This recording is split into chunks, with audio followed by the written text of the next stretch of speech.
referensi, ada modul juga, ada bahan ajar. Nah, itu semuanya akan kita pahami bersama. Kita awali dengan satu, bahwa yang disebut dengan buku ajar merujuk kepada aturan yang ada di Indonesia ini adalah buku pegangan untuk mata kuliah yang disusun dan ditulis oleh pakar di bidangnya serta diterbitkan secara resmi dan disebarluaskan. Nah, di sini ada sedikit nanti perbedaan antara buku ajar atau textbook. Karena yang mengadakan ini adalah penerbit Bintang, otomatis ya harus ada kata-kata diterbitkan dan juga disebarluaskan. Ya, karena kalau hanya untuk mahasiswa saja, ya berarti itu memang internal, ya bahkan mungkin ISBN-nya pun kadang tidak diperlukan. Tapi di sini saya lebih berpegang kepada buku ajar itu adalah yang dia itu jelas ditulis oleh seorang pakar di bidangnya, kemudian diterbitkan, ada ISBN-nya ya secara resmi dan disebarluaskan. Dan tentu saya ambil juga dari definisi dari Pak Suharjono mengatakan bahwa buku ajar merupakan buku yang digunakan sebagai buku pelajaran dalam bidang studi tertentu atau dalam rumpun ilmu tertentu. Sehingga kita bisa pahami buku ajar adalah buku yang digunakan oleh seorang guru atau oleh seorang dosen ya pada satu bidang tertentu yang kemudian dia dituliskan, diterbitkan dengan adanya ISBN dan juga disebar luaskan. Nah, dari sini kemudian kita bisa memahami ya bahwa buku ajar itu dia berbeda dengan buku teks ya dan juga diktat. Nah, ya kita ambil fokus di buku ajarnya. Berarti dia bicara tentang ketika kita menulis sebuah buku ajar, otomatis kita secara spesifik itu memang menulis untuk siapa? Untuk mahasiswa. Ya, untuk mahasiswa, walaupun nanti orang awam, orang umum boleh membacanya, tapi di situ memang ada apa? Ada sesuatu yang menarik pembaca untuk bisa membacanya.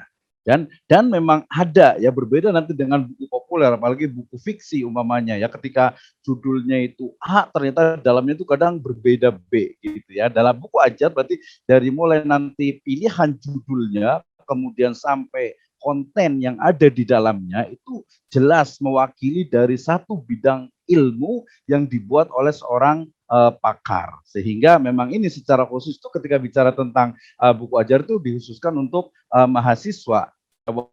Disebarluaskan, otomatis dia juga menjadi konsumsi publik. Nah, kemudian juga ketika juga bicara tentang buku ajar juga, di sana kita mengenal banyak sekali jenis-jenis buku ya. Ada monograf, ini biasanya teman-teman dosen semuanya itu sudah terbiasa dengan monograf, kemudian juga ada buku referensi yang saya lihat di Penerbit Bintang ini memang banyak bentuknya itu adalah buku referensi ya. Kemudian juga ada diktat, di situ ada perbedaannya, kemudian ada buku ajar dan juga modul ajar. Nah, kita akan fokus kepada dua yang terakhir, yaitu buku ajar dan juga modul ajar. Tapi agar teman-teman, agar Ibu dan Bapak sekalian juga bisa memahami, karena nanti dalam secara teknis itu sebenarnya tidak jauh berbeda ya. Bedanya kalau buku ajar dan juga modul, ini perlu penjelasan bahwa modul itu kalau saya pahami adalah bagian dari sebuah buku ajar. Karena dia sangat spesifik sekali. Tapi kalau beda-beda sedikit ya nggak masalah. Intinya adalah baik buku ajar ataupun modul ajar ya, itu adalah satu dari media ya bagi seorang pengajar baik guru ataupun dosen untuk memberikan pemahaman kepada siswa atau mahasiswa dalam bentuk tulisan ya, buku. Oke, ya buku itu sekarang kan bukan hanya bicara tentang hard copy tapi sudah e-book. Nah, dari sini kita mengetahui juga nih ya bahwa ketika bicara tentang monograf gitu ya, kemudian bicara tentang buku referensi ya, kemudian ada diktat. Nah, di sini memang ada perbedaan sedikit nih antara diktat dengan buku ajar. Tapi saya pikir ini tidak usah diperluas. Kenapa? Karena intinya nanti kita bisa mampu untuk membuat sebuah tulisan, ya, membuat tulisan menjadi sebuah buku, dan buku itu nanti kalau hari ini bicara tentang buku ajar maka dikhususkan untuk pelajar dan juga mahasiswa. Baik, Ibu dan Bapak sekalian, kemudian ketika bicara tentang juga perbedaan, ini poin perbedaannya agar lebih jelas lagi nih ya, ketika buku referensi itu jelas dia juga adalah hasil dari penelitian dan pemikiran. Sementara kalau diktat dia mengemas kembali buku referensi. Jadi ada buku-buku yang banyak itu kemudian dikemas kembali untuk disajikan kepada mahasiswa. Sementara nanti kalau buku ajar, nanti kita akan berangkat dari RPS atau RPP ya kalau di pendidikan dasar menengah gitu ya. Kalau di perguruan tinggi berarti kita menggunakan RPS ya, dan ini yang menunjukkan, yang akan membuktikan bahwa dalam menulis buku ajar itu dia sangat mudah. Kenapa? Karena RPS-nya itu sudah ada, tinggal kita membreakdown setiap tema, setiap subbab yang ada dalam RPS tersebut. Oke, kita lanjutkan. Nah, ini juga lebih detail lagi karena tadi mungkin masih agak yang sedikit bingung apa nih bedanya antara buku teks dengan buku ajar. Kita lihat ya. Ini memang agak sedikit rancu nih ketika saya ini buku ajar atau buku teks. Beberapa referensi mengatakan buku teks itu ya buku ajar ya. Tapi kita lihat dulu bahwa buku teks itu mengansumsikan minat ya dari pembaca. Ya, jadi dia memang mengarahkan kepada pembaca itu untuk memberikan penafsirannya. Sementara kalau buku ajar karena dia lebih spesifik untuk mahasiswa dan juga siswa, maka dia menimbulkan minat dari pembacanya. Dalam hal ini adalah tadi mahasiswa. Ya, kemudian juga ditulis terutama untuk digunakan dosen atau untuk pembaca umum. Ya, sementara kalau buku ajar dia lebih spesifik digunakan untuk mahasiswa. Nah, ya, tentu saja kalau buku teks itu dirancang untuk dipasarkan secara luas ya, dan juga kalau buku ajar dia lebih kepada menjelaskan tujuan dari instruksional dalam sebuah rancangan pembelajaran. Nah, ini agak sedikit perbedaan terkait dengan buku teks dan juga buku ajar. Dalam beberapa pemahaman dianggapnya itu sama gitu ya, tapi intinya adalah bagaimana kita menulis sebuah buku ya. Hari ini tema webinar kali ini adalah menulis sebuah buku yang diturunkan dari RPS. Kalau guru berarti dari RPP yang ada. Baik, Ibu dan Bapak sekalian, ketika bicara tentang tadi buku teks dan buku pelajaran atau buku ajar, maka kita harus paham bagaimana sebenarnya karakter, ya ciri-ciri dari buku ajar itu sendiri. Nah, pertama tentu saja namanya buku ajar itu kan adalah hasil dari pemikiran seorang guru atau seorang dosen. Tentu saja dia harus logis, kemudian juga sistematis, ya, dan tentu saja dia akan diperkaya dengan sifat-sifat empiris. Ya, ada case study, ada studi kasus. Nah, bagaimana? Tentu saja dia disesuaikan dengan rencana pembelajaran. Kita ketahui bersama bahwa RPS itu sejatinya adalah rencana pembelajaran yang dipakai hanya 1 semester saja gitu ya. Semester berikutnya bisa jadi akan ada perubahan-perubahan. Contohnya semester sekarang mungkin kita masih menggunakan blended learning, sehingga blended learning itu akan muncul di RPS. Tahun depan bisa jadi ketika COVID-19 ini sudah tidak ada, maka RPS itu akan berubah karena mungkin langsung full tatap muka atau mungkin malah menjadi digital class dan lain sebagainya. Ya, nah sifat dari buku ajar ini dia mindful. Ya, artinya memang memberikan perspektif baru bagi peserta didik ya, supaya mereka itu lebih kritis. Ya, pengalaman saya beberapa kali menulis buku ajar, ternyata memang dari pilihan bahasa itu kadang pun sedikit berbeda. Kenapa? Karena ketika menulis buku ajar ini biasanya kita membawa imajinasi kita kepada seolah-olah itu apa? Seolah-olah itu kita berada atau berhadapan dengan siswa atau mahasiswa kita. Ya, ini perspektif yang digunakan. Kemudian juga tentu saja dia akan mendorong motivasi belajar siswa supaya mereka itu belajar tanpa harus disuruh. Ya, nah tanpa harus disuruh atau tanpa, bahkan kalau bisa itu tanpa ada tanpa adanya penjelasan berikutnya. Kenapa? Karena di sana memang ada instruksionalnya, ada tujuan pembelajaran yang sudah jelas, nanti ada rangkumannya, bahkan sampai kepada soal plus jawaban biasanya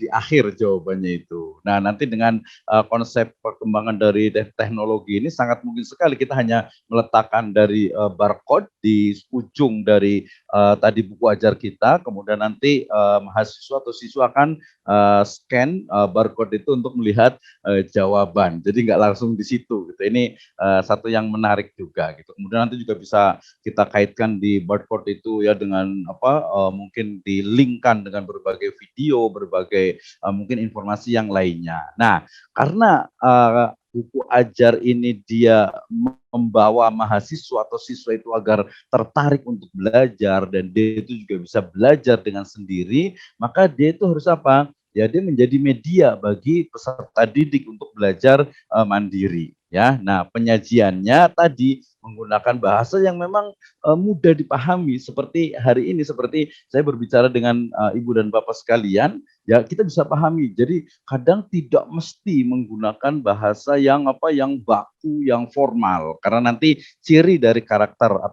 dari buku ajar itu memang bahasanya itu dia semi formal. Ya, jadi tidak terlalu kaku gitu ya, tapi juga tidak terlalu apa slang gitu ya, tidak terlalu apa populer juga gitu. Nah, sehingga penyajiannya itu harus mudah dipahami ya, tidak di sana tidak memunculkan multi tafsir, nanti berbeda dengan textbook ya, berbeda dengan buku teks atau buku referensi. Saya sebenarnya lebih senang menyebutnya dengan buku referensi karena antara buku teks dengan buku ajar ini memang sangat dekat gitu ya. Jadi buku referensi. Jadi berbeda dengan buku referensi yang dia kadang justru memunculkan kontroversi, ya memunculkan sesuatu yang penafsiran antara penulis dengan pembaca itu berbeda. Kalau di buku ajar itu jangan sampai terjadi seperti itu. Kalau A, ya A. Ya ketika umpamanya dosen itu mengatakan ini adalah pendapat saya, yaitu pendapat dari dosen. Jadi jelas, oh, ini pendapat siapa ya? Kok tidak ada referensinya?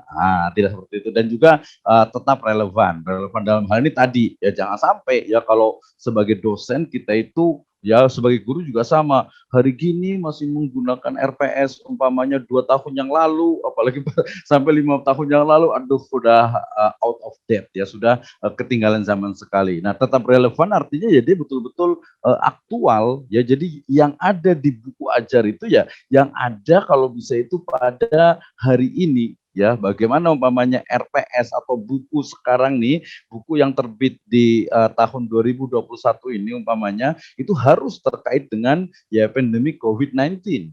Ya, kenapa? Karena memang itu faktanya gitu, dan itu memang yang terjadi dan sangat relevan saat ini. Bagaimana nih? Ya nanti kalau teman-teman di pendidikan akan bicara bagaimana dengan apa metode, cara, kemudian juga mungkin strategi-strategi pendidikan di era pandemi, kemudian juga bagaimana kurikulumnya, sampai ya beberapa riset menunjukkan di awal itu para guru ya sampai sekarang pun ya dosen gitu ya yang mungkin dari apa zaman old gitu ya, itu akan agak kesulitan ya. Di kami sendiri karena ada satu dosen yang dia itu sudah ya sangat senior sekali sehingga agak sangat sulit untuk ketika belajar ya menggunakan media Zoom, menggunakan Webex, menggunakan juga mungkin apa Google Meet ya, bahkan sampai menggunakan e-learning 4.0 itu dia agak kesulitan. Nah, ini tentu saja ini sebenarnya tidak boleh terjadi pada dosen dan guru yang dia harus tetap mengikuti perkembangan zaman dan juga teknologi. Nah, ini yang menarik ketika buku tadi referensi, dia penggunaan ilustrasi itu biasanya ya ada, tetapi kadang tidak terlalu banyak gitu ya. Maka dalam buku ajar itu sudah selayaknya ilustrasi itu harus ada. Bahkan gabungan antara audio dan juga video book, dia sudah menggabungkan antara buku ya, buku ajar ini, kemudian dia diletakkan di situ barcode atau link tertentu yang kemudian itu akan menjelaskan ya ilustrasi yang lebih detail terhadap apa yang dipahami oleh siswa. Bisa jadi ya sekarang ini siswa dan juga mahasiswa itu bukan lagi membaca ya buku, dalam artian itu bukan membaca buku dalam bentuk hard copy, tapi dia sudah membaca e-book. Nah, ini justru menjadi satu perkembangan yang luar biasa ketika e-book itu ada, mereka membacanya itu menggunakan gadget mereka, sehingga kemudian ketika ada umpamanya penggunaan ilustrasi itu akan dengan mudah bisa dengan klik, bahkan dengan mungkin multimedia itu sudah kelihatan di situ bagaimana ilustrasi penjelasan ya, ilustrasi gambar, video, suara dan sebagainya ini akan lebih memudahkan, dan ini saya rasa memang menjadi tren dari pembelajaran di masa yang akan datang. Nah, juga jangan lupa dia menggunakan sudut pandang yang jelas ya, tidak membingungkan karena memang ketika menulis itu kita seperti ya sedang mengajar siswa atau mahasiswa kita. Oke, nah ini karakter dari buku ajar ya. Pak Kemudian yang Misno, berikut ya. mohon maaf Pak, mengingatkan mungkin 5 menit lagi ya Pak. Iya, aduh ini padahal masih panjang sekali nih, saya ada 50 slide. Oke, saya akan singkatkan. Ini teknik menulis, saya nggak sebutkan terlalu banyak. Teknik menulis modul, ini ada aspek materi, aspek penyajian, dan juga bahasa dan keterbacaan. Kemudian ini format dari buku ajar, ini boleh dibaca gitu ya. Kemudian manfaat menulis buku ajar juga kita lihat nih, dosen pasti tahu ya bahwa ternyata ini sampai ke 20 ya, dan juga kalau buku referensi itu 40, kan luar biasa sekali. Ini unsur-unsur yang harus ada dalam buku ajar, ada prakata, ada otorisi dan seterusnya. Ini juga nanti kan kita bagi ininya, kita bagi untuk screen-nya atau untuk slide-nya. Ini proses penyusunan bahan ajar ya. Saya sebenarnya tadi mau ingin nanti lebih banyak kita akan diskusi ya, dari mulai merumuskan tujuan pembelajaran, kemudian juga analisis kompetensi, kemudian juga kita tahu di sana ada kompetensi umum dan juga khusus gitu ya. Kemudian rencana kegiatan pembelajaran, tadi kalau di perguruan tinggi berarti adalah RPS-nya. Nah, dari RPS itu kemudian disusun bahan ajar. Kita mulai dari tema-tema utamanya gitu ya. Kemudian juga nanti ke bagian-bagiannya, bagian-bagian dari buku itu kita breakdown dari bab, kemudian ke subbab sampai ke detailnya. Pengalaman saya dalam menulis, baik itu buku yang ajar ataupun buku referensi, saya selalu menggunakan memang sifatnya itu outline. Ini penting sekali ya. Jadi kadang kalau teman-teman semuanya mungkin ada deadlock gitu ya, mau nulis apa lagi nih gitu ya. Nah, itu sebenarnya kita bisa selesaikan dengan diawali dengan outline. Nah, outline ini macam-macam. Ada yang sifatnya itu memang tertulis, tapi ada juga yang memang dia tersave, tersimpan itu di otak ya. Ketika saya menulis tentang saya memang backgroundnya itu lebih banyak ke Islamic law, ke bisnis, ekonomi syariah, sehingga buku saya itu kebanyakan di bidang sana. Di dulu saya sering menulis antropologi dengan etnografi gitu ya. Kemudian sekarang karena lebih banyak ke Islamic economy bisnis, saya ke sana. Nah, how to write your own textbook di sini nih ya. Jadi ada judul, ada penulis. Ini cuma 3 aja, halaman judul, halaman inti, dan juga halaman penutup. Nah, ini struktur bahan ajarnya. Ya ini standar lah ya, semua dosen guru juga tahu seperti ini. Kemudian ini juga, ini sebenarnya saya ingin menjelaskan di sini ya. Ketika ada satu RPP ataupun RPS, kemudian di sana itu ada pertemuan pertama gitu ya sampai ke 12, ya gampang sekali. Tinggal di pertemuan pertama itu menjadi bab 1. Kalau di pembahasannya banyak. Kemudian di pertemuan yang kedua dia menjadi bab 2. Kemudian pertemuan ketiga menjadi bab 3. Sehingga minimal kalau ada 12 sampai 15 ya minimal banget itu ya 10 bab itu sudah ada, harus ada 10 bab. Kalau normal ideal ya sesuai dengan pertemuan lah 12 babnya gitu ya. Nah, ini sebagai contoh, umpamanya saya menulis buku tentang statistika terapan di bidang manajemen. Nah, ini ya, ini lanjutan dari tadi bab 1 pendahuluan. Oke, saya akan bicara tentang sejarah statistik, definisi dan juga sumber data. Kemudian juga statistik deskriptif dan juga induktif sebagai metode pengumpulan data gitu ya. Nah, di sini nanti ada soal dan juga terakhirnya itu sebelum soal itu biasanya ada rangkuman ya. Jadi kalau bedanya itu sebenarnya memang agak sedikit kaku, dalam artian itu dia ini bab 1 pendahuluan, kemudian ada 1-2 paragraf sebagai pengantar, kemudian fokus kepada isinya, kemudian ke rangkuman, setelah itu ada soal, kalau mau ya di bawahnya ada jawaban, terus seperti itu, sehingga pembaca itu dia akan mengulang beberapa kali. Ini pengalaman saya baik itu belajar juga di UT ataupun juga membuat modul di UT ya. Seperti itu. Jadi ini sangat mudah sekali, dan yang paling penting memang praktek ya Ibu dan Bapak sekalian gitu. Jadi kalau mamanya teori, aduh banyak banget teorinya nih gitu kan. Nah, ini bab 3-nya, ini bab 4-nya, ini bab 5-nya, ini bab 6-nya tentang teknik sampling dan juga tujuan instruksional dan juga peta konsep. Nah, kalau dulu biasanya itu di pertemuan yang ke-7 ya, itu biasanya ada UTS ya, di pertemuan ke-14 ya atau 12 ya, 14 rata-rata ya, itu ada UAS gitu ya. Sekarang kita sudah rubah menjadi UCP ya, UCP 1, 2, 3, 4 biasanya. Nah, berarti setelah pertemuan 3 itu biasanya ada semacam kumpulan ya, kumpulan dari dari soal ya, yang itu menjadi UCP 1 ya. Kemudian 4, 5, 6 itu nanti ada lagi untuk UCP 2-nya. Nah, ini tentu saja kalau kita bicara tentang UCP itu kita bicara tentang aduh, hari gini masih soal umpamanya masih hanya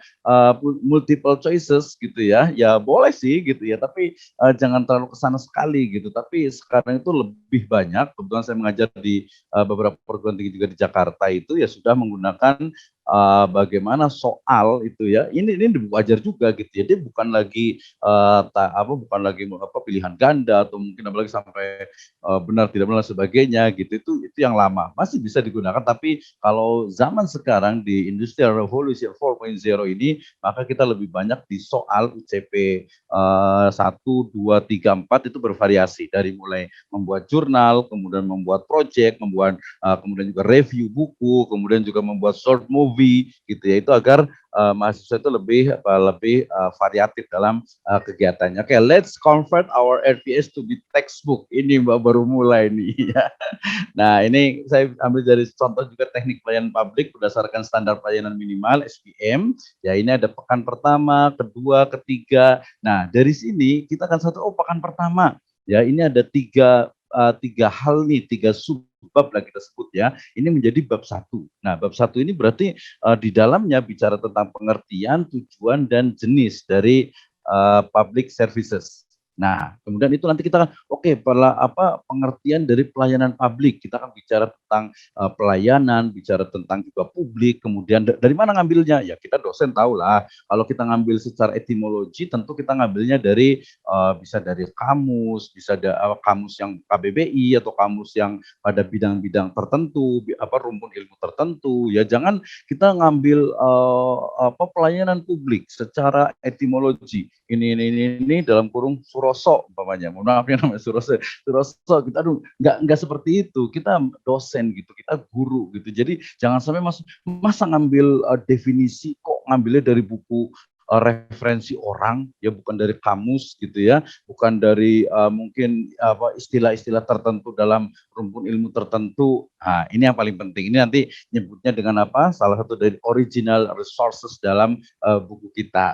Kalau dalam perspektif Islam itu menjadi mim barokatil ilmi itu fatul qaul ila qailiha. Salah satu dari keberkahan ilmu, buku kita itu menjadi berkah adalah ketika kita mengutip ya, kita mensitasi satu buku ya, dan kita sebutkan dari mana. Jangan sebutkan wah ini punya saya nih, padahal jelas kita mengutip dari orang lain. Pertemuan ke-8, 9, 10, 11, 12, nah semuanya bicara itu kita breakdown-kan lagi menjadi sebuah buku. Ini pun sama ya. Di pertemuan 1 sampai 16 ini masih model lama, ini masih ada ujian tengah semester, kita sudah pakai UCP ketika bicara tentang teknologi pembelajaran ya umpamanya.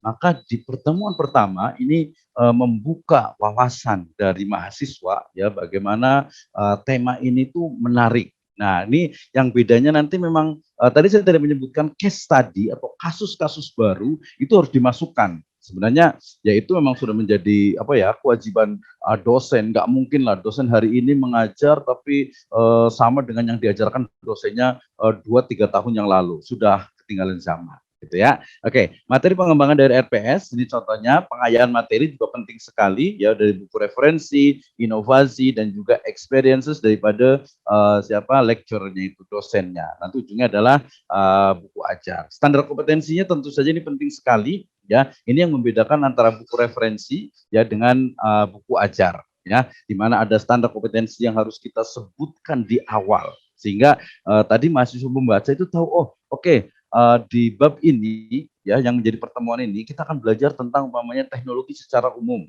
ya kemudian juga bicara tentang perubahan dari makna teknologi, ya kemudian juga teknologi pembelajaran. Ini kalau teman-teman yang di dunia pembelajaran. Referensi ini menjadi satu hal yang penting sekali yang merupakan banyak kelemahan dari kita. Ya sekarang trennya adalah jurnal, ya terutama yang bereputasi itu menjadi main references, ya baik itu dalam skripsi, tesis ataupun disertasi. Ya tapi juga buku ajar juga menjadi penting juga gitu. Kenapa? Karena dia terkait dengan bagaimana materi itu dihasilkan dari buku referensi, ada ensiklopedi dan juga artikel ilmiah. Artikel ilmiah ini dianggap yang memang sekarang itu tadi main references karena dia sangat update, dia sangat ilmu-ilmu yang lebih kekinian. Ini ya, ini menulis materi satu. Nah ini nih juga apakah kita mau pakai APA style atau body note, apakah kita pakai footnote, itu hanya teknis saja. Ini diagram ilustrasi penting sekali ketika saya bicara tentang konsep produksi. Ini yang paling banyak nih yang seperti ini yang membuat pemahaman itu lebih mudah. Biasanya di slide juga sama seperti ini. Ya, ini tabel juga. Pilih, kemudian tulis, timbang. Ini terakhir dari saya, yaitu cara mudah menulis baik itu jurnal ilmiah ataupun buku ajar. Metode hanya tulis saja. TULISS, tulis ya, TULISS. Jadi pertama itu tetapkan temanya, ungkapkan permasalahan biasanya itu. Jadi kita mau ngomong tentang apa nih? Ya kemudian kita kaitkan dengan yang lain. Kita gunakan berbagai teori, ya menggunakan pola pemikiran induksi ataupun deduksi, kemudian juga metodologi yang kita gunakan khususnya dalam menyelesaikan satu permasalahan, gitu ya. Karena nanti biasanya ada main issues, ya ada isu-isu besar yang disebutkan. Nah ini jangan lupa ya, jadi walaupun kita bisa menulis banyak buku gitu ya, berbagai tajuk, berbagai topik, tapi yang paling penting itu adalah kalau kita mau menulis itu awali dengan apa? Dengan cinta. Ya, tema yang kita suka, yang menarik hati kita nih, ya. Jadi jangan sampai saya paling nggak ini banget sama statistik gitu ya, kecuali orang yang saya bukan orang statistik tapi saya itu ngajar statistik juga gitu ya. Jadi mau nggak mau nih harus belajar gitu. Kemudian juga dekat dengan kita, tema yang dekat dengan kita. Nah di sini kalau lihat pembacanya juga, kalau mamanya mahasiswa, contohnya itu ya jangan yang lama, yang jauh dari mahasiswa, apalagi kalau siswa ya. Ini ngomongin kepada SMA, kepada anak-anak SMP, apalagi ke SD gitu. Ini ngomongnya terlalu tinggi. Saya pernah ngajar ekonomi waktu itu di MTS gitu ya. Saya karena waktu itu semangat-semangatnya tentang ngomongin tentang makro dengan mikro, saya bawa aja ke makro mikro plus dengan Islamic perspektifnya Pak Adi Warman Karim gitu. Siswa tuh yang nganga aja gitu. Tapi menarik juga ini. Nah, menantang ini juga menarik juga. Jadi tadi ada yang memang cinta, ada yang senang, kita suka dan juga dekat dengan kita. Saya kebetulan saat ini mengajar di riset metodologi, ya metode penelitian ekonomi syariah, kemudian juga di filsafat ekonomi syariah dan juga usul fikih dan muamalah. Saya bicara banyak nulis tentang itu. Oke. Dikit lagi ini kepada masalah ada social problem dan juga academic problem. Ini juga harus dijelaskan di sebuah buku sehingga ini adalah masalah sosial nih, tapi dia menjadi masalah akademik ketika memang kita akan membuat sebuah riset dan efek itu cukup banyak. Lengkapi dengan teori, ada grand teori, ada middle teori, ada aplikasi teori. Ini kita kenalkan khususnya nanti kepada mahasiswa di level magister dan juga PhD ya. Sertakan analisis mendalam, ini penting sekali ya, dengan fenomena-fenomena sekarang. Jangan ya hanya triangulasi gitu ya, jangan juga hanya dengan SWOT saja, hanya dengan SPSS saja. Ini betul, itu buku-buku ajar, bukan hanya jurnal saja. Ini sudah ke ENP, sudah pakai NVivo dan lain sebagainya, Atlas, eViews dan sebagainya, itu kita gunakan. Oke, keep writing. Ya, ini contoh buku ajar saya di Open University di UT, ya, hukum bisnis Islam, ada manajemen sumber daya insani, ada pengantar bisnis Islam. Kemudian ini yang di Bintang, alhamdulillah sih saya setahun ini memang ya saya cari penerbit yang murah dan berkualitas. Alhamdulillah saya menemukan penerbit Bintang ini, bukan iklan ya, tapi memang fakta gitu. Dan saya rekomendasikan teman-teman dari Kementerian Keuangan juga sudah mencetak ada sekitar 8 buku. Itu biasa kemarin tuh karena mereka ininya nggak banyak, jadi di Bintang ini saya kasihkan untuk ke penerbit Bintangnya, percetakannya. percetakan. Jadi kalau saya hitung lebih dari 15 buku ya di penerbit ataupun juga percetakan Bintang ini. Ini juga tren baru ini juga. Ini yang sudah terbit ada 4, lebih kurang ada sekitar 10 yang chapter. Ini tren dari sekarang. Ini juga perlu dipahami juga sebagai buku referensis is a me. Oke, thank you very much. Terima kasih, jazakumullahu khairan. Itu dari saya. Mohon maaf atas segala kekurangan. Wallahu a'lam bishawab. Assalamualaikum warahmatullahi wabarakatuh.